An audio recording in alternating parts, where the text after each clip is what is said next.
Don Adolfo, kilala mo ba kung sino ang taong ito? From what Leo said, I gather Antonio Marsona is a male teacher. I'll tell you about him. Wala siyang kwentang tao, walang palabra de honor. Tumanggap siya ng teaching job sa Brent School, pumirma ng kontrata for the whole school year, tapos biglang nawala. Just like that, for no reason at all. Kanino bang idea to? Who suggested him in the first place?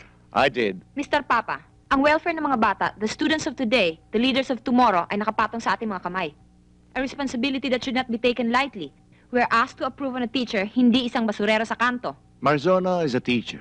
Very good one, I understand. An honor student at State University with excellent references. May asawa, disenteng babae. Mrs. Marsona is not decent. 3 buwan siyang buntis bago siya ikinasal. She's also a bad mother. Ang bata namatay, pinabaya niya. Mrs. Osaita, buntis din ang asawa ko 5 buwan bago ko siya pinakasalan. Wala pa kasi kaming pera noon. Are you implying that my late wife is also indecent? The street where you live, a building in this school is named after her. Leo, ano pa ba dapat natin malaman tungkol dito kay Marsona? So we can vote. Meron dyan nagsasabi, during his school days, may communistic leanings daw siya. In his speech, he once told the audience that some of the greatest writers were Russians. What's wrong with that? Nagsasabi lang ng totoo yung tao. My favorite writer is also a Russian, si Vladimir Nabokov. Tell me about the Brent School incident. There is this daughter of an ambassador, a senior student. Mahina yung babae sa history subject. Tumawag sa kanyang ama to apply pressure on Tony. Dumating yung ama, pinagsabihan si Tony to pass her daughter, or else marami siyang kaibigan in the right places. Bumaksak yung babae sa exam. Tony gave her a 50 for the quarter. So, Tony lost his job. He had to quit. An honest man. Walang takot. I vote that we hire this fellow. I'm with you. Just a minute. I won't stand for this. Mrs. Osaita, you've been outvoted. I don't care. Hindi pa tayo tapos. Mrs. Osaita, after this meeting, Arthur and I are going to sign our names on the contract, hiring Antonio Marsona. You may join us, or you may not. It's entirely up to you. Ang dami-dami naman ng binili mo, Rachel. Eh, hindi ko naman ho binili ang lahat ng ito, Inay. Ang iba nga nito, hindi ko lang magamit eh. At saka hindi ho ba next week birthday ni Gigi? Eh, di Oo. magpapaparty kayo? Wala akong balak magpa-party, ate. Ho, ikaw naman. Eh, di imbitahin mo yung mga co-teachers mo, magpa-party kayo dito. Bakit? Pupunta ba kayo ni Mayor? Ay, oo nga pala. Ito nga pala yung mga pasalubong kong mga laruan para sa'yo, Junior. Oh, tingnan mo itong mga laruan na to. Ang gaganda, no? O pag-iingatan mo yung mga yan, ha? Mamahalin yung mga yan. O anong sasabihin mo? Thank you po. You're welcome. Ang itay?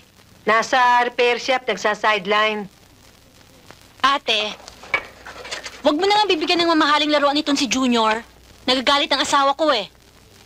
At saka nasasanay eh. Eh baka hindi naman namin kaya. Tsaka natututo ng maling values. Naiisip tuloy na lahat ng bagay na bibili ng pera. Sandali nga, Gigi. Kanina ko pa nang papansin eh. Galit ka na naman ba sa akin?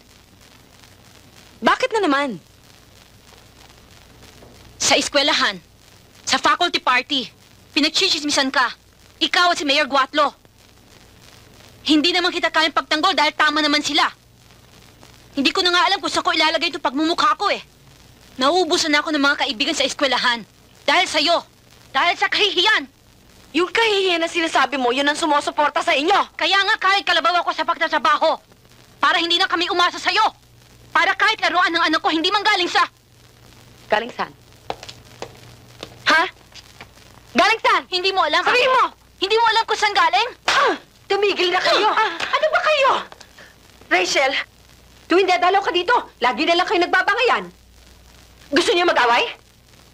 Doon sa kalye! Sige, doon kayo mag-away! Sige!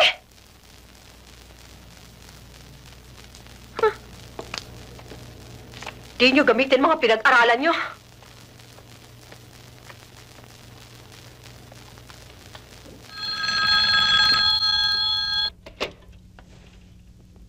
Hello. Jerry, Ikaw pala. Ayaw ko tamakayusap, ha? Ayaw ko makita. Hindi lang akong pakialam sa'yo. Hindi mo akong empleyado. Kung ikaw ay isang reyna, ako ay hari. I'm concerned, Jerry. Granted, hindi na tayo magkaibigan ngayon. But, why do you have to destroy yourself? Just because... Jerry, the cheap places you go to, the cheap women. Oh, come on. Jerry, will you please listen? Ang trabaho mo, ang business ng pamilya mo, Business. Cheap places. Cheap women. Nagsiselos ka ba? Ha? Naiingit ka doon sa mga babaeng kasama ko gabi-gabi. Binubuntatan mo ako, ano? Will you please stop spying on me? Jerry, ingatan mo naman na yung pangalan. You... That's what you are. A jealous, scheming, meddling...